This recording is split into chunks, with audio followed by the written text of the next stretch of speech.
Hello students, how are you all? I hope all of you are doing great. आज हम लोग CBSE class 12 mathematics में chapter number first NCERT का कर रहे हैं। उसमें एक्सरसाइज 1.1 के कुछ क्वेश्चन हमने प्रीवियस सेशन में किए थे और बाकी के जो क्वेश्चन है इस सेशन में हम लोग करेंगे। तो क्वेश्चन नंबर फिफ्थ जो है आज का पहला क्वेश्चन होने वाला है। तो स्टार्ट करते हैं क्वेश्चन नंबर फिफ्थ से। क्वेश्चन नंबर फिफ्थ बेसिकली क्या कहता है देखते हैं। So that relation R on all real number R is equal to AB such that A is less equal to B cube is neither reflexive nor symmetric nor transitive. It means एक relation हमारे पास है जो real number में define है और कुछ इस तरह से डिफाइंड रिलेशन है AB such that A is less than equal to B cube type का रिलेशन। A is less than equal to B type का रिलेशन जो है वो हमें शो करना है कि ये ना रिफ्लेक्सिव होगा ना सिमेट्रिक होगा और ना ये ट्रांजिटिव होगा। तो हम स्टार्ट करते हैं। सबसे पहले हम लोग रिफ्लेक्सिव चेक करते हैं, फिर सिमेट्रिक और फिर ट्रांजिटिव चेक करते हैं। तो पहला स्टेप रिफ्लेक्सिव का होता है।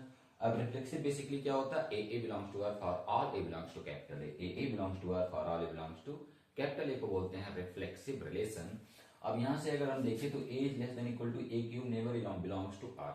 ए is less than equal to A cube never belongs to R for a fractional number. अगर हम फ्रैक्शनल नंबर के लिए लेते हैं मीन्स 1/2 और 1/2 का क्यूब, तो 1/2 1/2 के क्यूब से कभी भी जो 1/2 है वो बड़ा 1/2 1/2 के क्यूब से हमेशा बड़ा होता है। तो ये रिलेशन बिल्कुल यहाँ पे गलत हो जाएगा कि less than equal to type में 1/2 1/2 के क्यूब से बड़ा होगा और यहाँ पे लेस देन इक्वल टू का रिलेशन है जिसकी वजह से ये रिफ्लेक्सिव रिलेशन नहीं होगा। अगर कोई इंटीजर भी लेना चाहे तब भी हमारे लिए ये गलत हो जाएगी। जैसे यहाँ -1 ले लें और यहाँ -2 ले लें और -2 का क्यूब ले लें तो भी गलत हो जाता है। जैसे दो negative integer -2 less than equal to -2 cube, अगर ऐसा करते हैं तो भी ये बिल्कुल गलत है, जिसकी वजह से हम कह सकते हैं कि ये रिफ्लेक्सिव रिलेशन नहीं है। अब अगर ये रिफ्लेक्सिव नहीं है तो इसके बाद हम सिमेट्रिक चेक करेंगे। सिमेट्रिक बेसिकली क्या कहता है कि symmetric A B belongs to R implies that BA belongs to R for all AB belongs to capital A. AB belongs to R implies that BA belongs to R for all AB belongs to capital A. तो यहां से हम देखते हैं अगर एक negative integer -1 और 3 ले लेते हैं हम लोग, दो इंटीजर की बात अगर करने -1 और 3, तो -1 is less than equal to 3 cube हमारे लिए R को बिलोंग करता है, मीन्स ये रिलेशन को बिलोंग कर रहा है क्योंकि ये ट्रू स्टेटमेंट है। -1 जो होगा 9 से छोटा होगा। बट अगर हम इसका उल्टा देखें 3 is less than equal to -1 cube, ये रिलेशन को बिलोंग नहीं करता है क्योंकि जो 9 है वो -1 से बड़ा होता है और -1 से बड़ा होने की वजह से ये इसका उल्टा बिलोंग नहीं करता। इट मीन्स ए भी तो बिलोंग कर रहा है आर को बट बी ए आर को बिलोंग नहीं कर रहा है, जिसकी वजह से ये सिमेट्रिक भी नहीं होगा। अगर सिमेट्रिक नहीं हुआ और रिफ्लेक्सिव नहीं हुआ तो अब हम ट्रांजिटिव की बात करते हैं। तो ट्रांजिटिव की बात करते समय सबसे पहले इसकी कंडीशन क्या है वो देख लेते हैं। तो कंडीशन है A B belongs to R and BC belongs to R implies that AC belongs to R for all ABC belongs to capital A. It means अगर AB है और BC है तो AC को चेक करना होता है। अगर AC हमारे रिलेशन में आया तो वो ट्रांजिटिव होता है, अदरवाइज नहीं होता है। तो इसकी कंडीशन के लिए हम तो लोग तीन इंटीजर तीन रेशनल नंबर ले लेते हैं, 5 2 और क्यूब रूट ऑफ 2, 5 2 और क्यूब रूट ऑफ 2। तो 5 is less than equal to 2 cube, ये बिल्कुल ट्रू स्टेटमेंट है। 5 is less than equal to 2 cube means 5 हमेशा 8 से छोटा होता है। दूसरा स्टेटमेंट है अगर 2 और क्यूब रूट ऑफ 2 लेते हैं तो 2 जो होगा वो 2 के बराबर आएगा, तो ये भी स्टेटमेंट ट्रू है। मीन्स क्यूब रूट ऑफ 2 का क्यूब अगर करेंगे तो 2 ही आएगा, means 2 is less than equal to 2। तो कुल मिला के ये स्टेटमेंट ट्रू है। तो हमारे लिए ए बी है और बेसी है। अब हम एसी को चेक करेंगे कि एसी हमारे लिए ट्रू है कि नहीं। मीन्स 5 और क्यूब रूट ऑफ 2 का रिलेशन, तो 5 और क्यूब रूट ऑफ 2 के रिलेशन में 5 is less than equal to 2 ये गलत स्टेटमेंट है। 5 is less than equal to 2 ये गलत स्टेटमेंट है, मीन्स ये हमारे लिए वैलिड नहीं है और ट्रू भी नहीं है।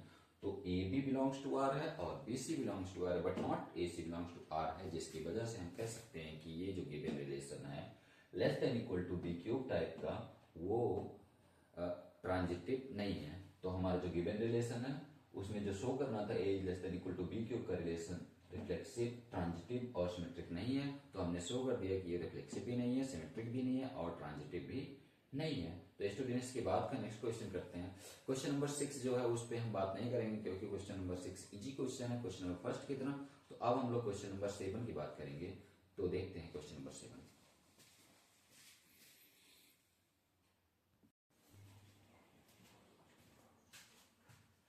स्टूडेंट्स अगर क्वेश्चन नंबर 7 देखते हैं तो क्वेश्चन नंबर 7 बेसिकली क्या कहता है, so that relation R on set A, कोई एक रिलेशन है जो आर, एक रिलेशन आर है जो सेट ए पे डिफाइन है और इस तरह से डिफाइन है कि सेट ए क्या है, all the books in a library of a college, all the books in a library of a college, all the books in a library of a college. It means हमारा जो set है वो books in a library है, means books का, library में books का set है, set ए।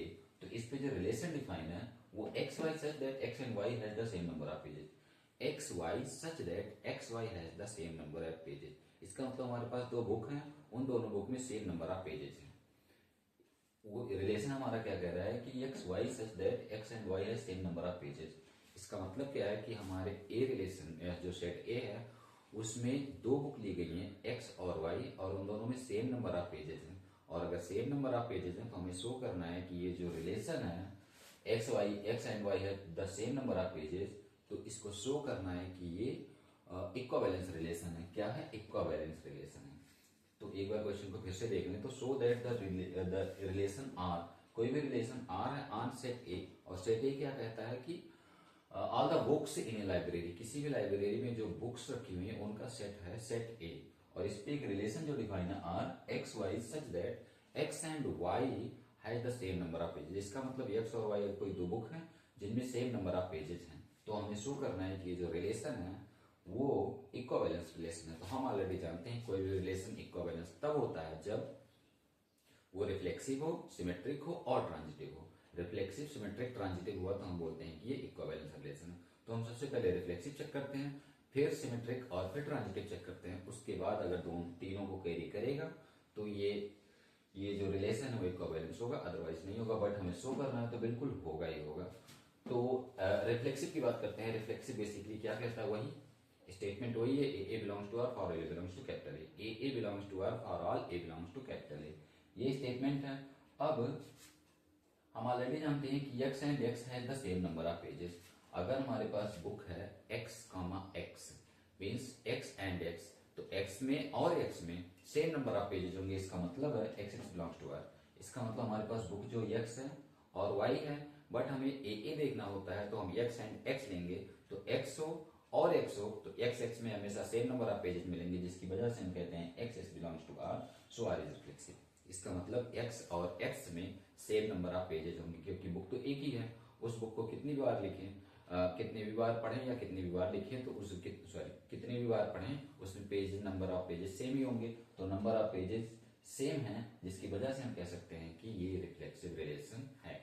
दूसरी कंडीशन जो है वो सिमेट्रिक की कंडीशन है। तो सिमेट्रिसिटी में वही सिमेट्रिसिटी कंडीशन होती है कि A B belongs to R implies that B A belongs to R for all A B belongs to capital A. तो A B belongs to R implies that B A belongs to R for all A B belongs to capital A.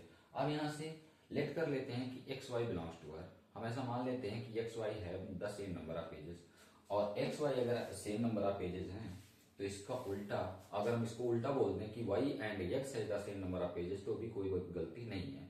Means x and Y है the same number of pages, x एक book है और Y एक book है, दोनों में same number of pages हैं। अगर इसको उल्टा बोल दें कि वाई एंड एक्स है the same number of pages, तो भी बात बिल्कुल ठीक है। तो वाई एंड एक्स है the same number of pages means Y X belongs to R. हमने यहाँ लेट किया X Y belongs to R और यहाँ मिल गया हमें Y X belongs to R. It means A B belongs to R implies that B A belongs to R, so are is symmetric.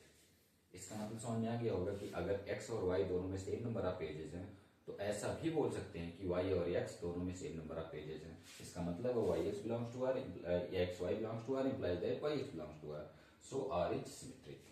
r हमारा symmetric भी हो गया और रिफ्लेक्सिव भी हो गया है। अब हम ट्रांजिटिव की बात करेंगे। तो ट्रांजिटिव में भी लेट करते हैं कि x and y has the same number of pages, and क्योंकि हमें दो कंडीशन चेक करनी होती है, ए बी है बी सी है, तो AC को चेक करना होता है। और स्टेटमेंट भी ये कहता है कि AB belongs to R and BC belongs to R implies that AC belongs to R for all ABC belongs to capital A। तो हम X लेट कर लेते हैं कि X और Y has the same number of pages and Y and Z has the same number of pages. अब X और Y में सेम नंबर ऑफ पेजेस हैं और Y और Z में सेम नंबर ऑफ पेजेस हैं। इसका मतलब X और एक बुक, Y एक बुक, इन दोनों में सेम नंबर ऑफ पेजेस हैं, और दूसरा Y और Z में सेम नंबर ऑफ पेजेस हैं। तो हम साफ साफ देख सकते हैं कि x और z में सेम नंबर ऑफ पेजेस होंगे। तो यहाँ से let X Y belongs to R and Y Z belongs to R, then X and Z also, X and Z also have the same number of pages, और same number of pages है तो X and belongs to R. It means हमारा जो given relation R है, R is transitive. R अगर transitive है और symmetric और रिफ्लेक्सिव है तो हम कहते हैं कि ये इक्विवेलेंस है। तो हमने शो कर दिया कि आर रिफ्लेक्सिव है, सिमेट्रिक है और ट्रांजिटिव है। रिफ्लेक्सिव, सिमेट्रिक, ट्रांजिटिव होने की वजह से ये हमारा जो रिलेशन है वो कैसा है, इक्विवेलेंस है। तो हमने शो कर दिया कि लाइब्रेरी में किसी भी लाइब्रेरी में जो बुक्स का सेट है उससे रिलेटेड जो एक रिलेशन डिफाइन है, X and Y as the same number of pages, is an equivalence relation.